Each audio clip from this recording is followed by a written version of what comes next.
The search for better vaccine methods has been ongoing for decades. Traditional needle-based injections, while effective, create barriers that prevent many people from getting vaccinated. Needle phobia prevents up to 25% of adults and 63% of children. This fear keeps millions of people from receiving life-saving vaccines. Additionally, needle-based systems require training healthcare workers, proper storage, safe disposal methods, resources that aren't always available in remote or low-income areas. Now we're introducing the rise of alternative delivery systems. The scientists have been developing various needle-free vaccines, approaches that solve these problems.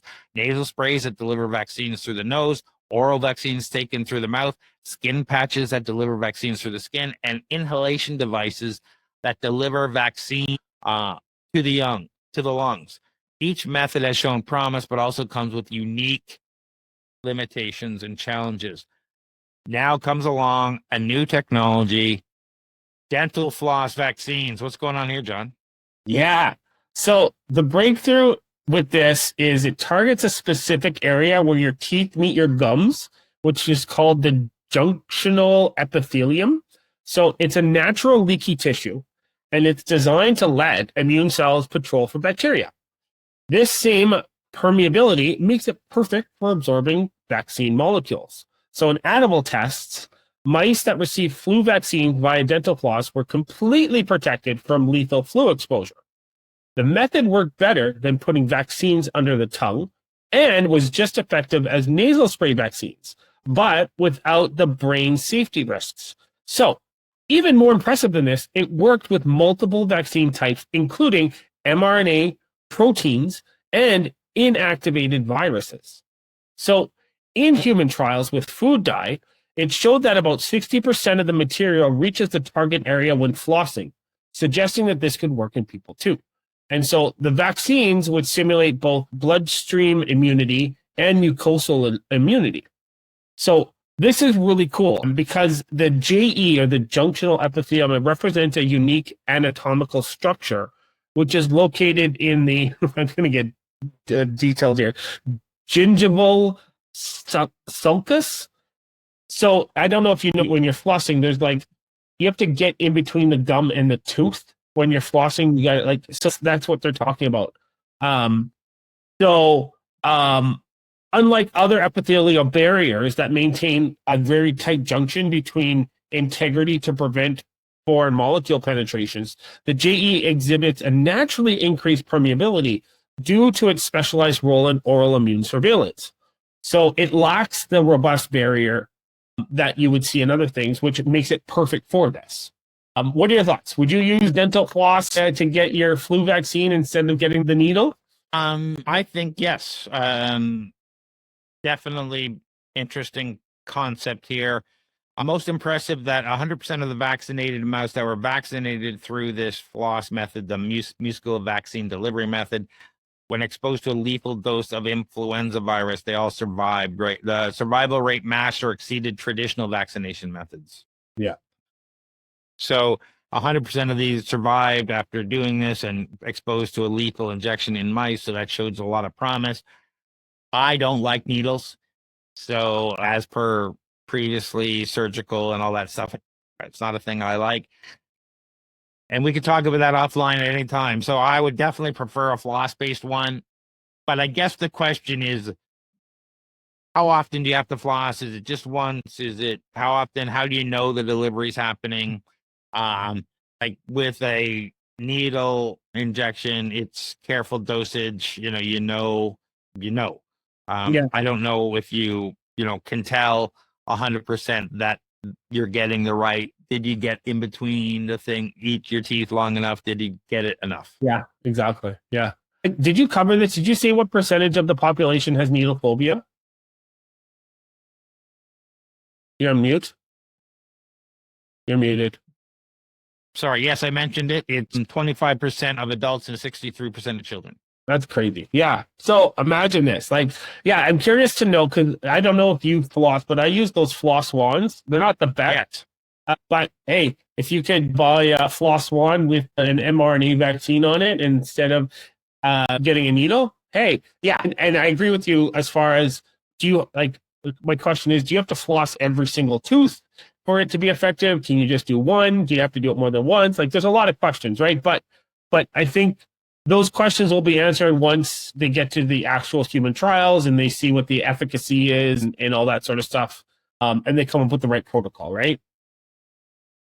Yeah, absolutely. And the floss-based vaccine proves superior to subliminal delivery under the tongue and nearly as effective for intranasal vaccines, the nasal spray. Yeah. But the floss method avoids the risk of vaccine materials reaching the brain because the nasal vaccines have a risk of hitting the brain. Yeah. And so it's not just a clever idea, though, because this was actually published in Nature Biomedical Engineering with a lot of animal data. So we're talking about, like, I don't know how this compares to like getting the actual flu vaccine via a needle, but doing this in the mice when they were doing it talked about complete protection, not just reduced symptoms.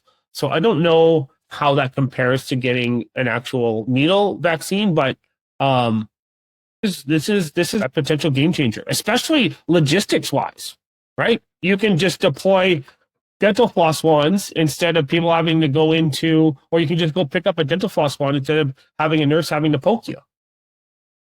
Human feasibility studies showed that approximately 60% deposition of fluorescent dye in gum pocket using floss picks. The result demonstrates that humans can successfully deliver materials to the gingival sulcus using simple flossing techniques like the floss picks that we know and love. Yeah. It's naturally permeable. It's a rich blood supply. It's immune cell presence and early access for this stuff makes it all perfect for this delivery. There's no indication that you needed to do this a whole bunch of times. It's just we don't have any indication as to if you coat the floss and do it, like that seems like a lot less material than what you'd get in a needle. So, it's just how much do you need? Yeah, exactly. So this is great. I love the fact that the key benefit is we're dealing with needle-free, and that we have it seems to be work and needle phobia, improve accessibility so that these kind of coated picks could be delivered anywhere in the field versus, say, cities where they can get injections and whatnot more readily available. Like if you're shipping them, you don't have to worry about them breaking, don't have to worry about all these things.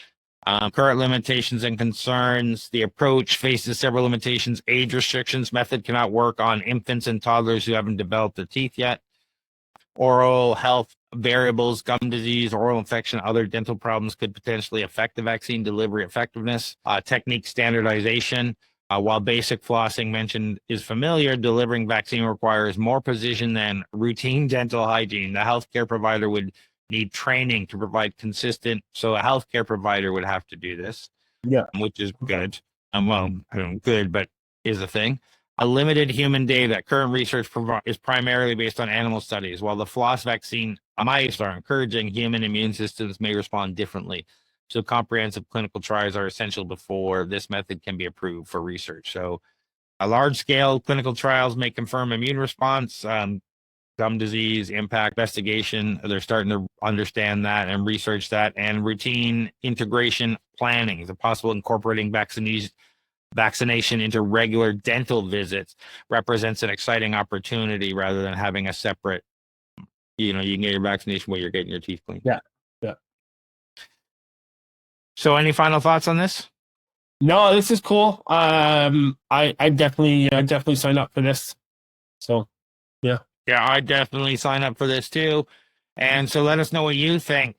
Dental floss vaccines, traditional needle, or something else is the future. We'd love to hear what your thoughts are and whether you would jump on this versus traditional needle delivery. So what do you got going on, John? Yeah, I guess it's coming out maybe September. So we've got startup drinks, we've got Elevate. Well, that's beginning of October, but and Flowgrammer event. Yeah, we have those monthly now. So check out if you're doing business operations and AI and in the Toronto area, check out flowgrammer.ca for all our events.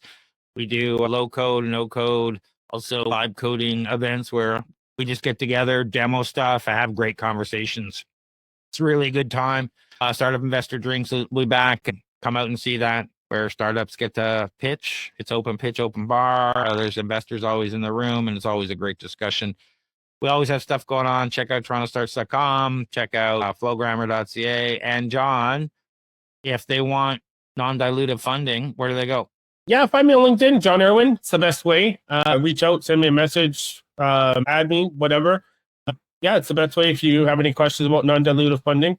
This is coming out in September. FedDev should be open, but and maybe can export. So yeah, but if you need any help with anything else business related to your startup, where do they go for you, Craig? Go to torontostarts.com, startupcoach.ca, but go to torontostarts.com for everything that we do. You can book a call with me there, either with Flowgrammer for business AI automation, or if you want to accelerate your business with some startup coaching. It's all there. I'd love to hear from you. Love to have your feedback.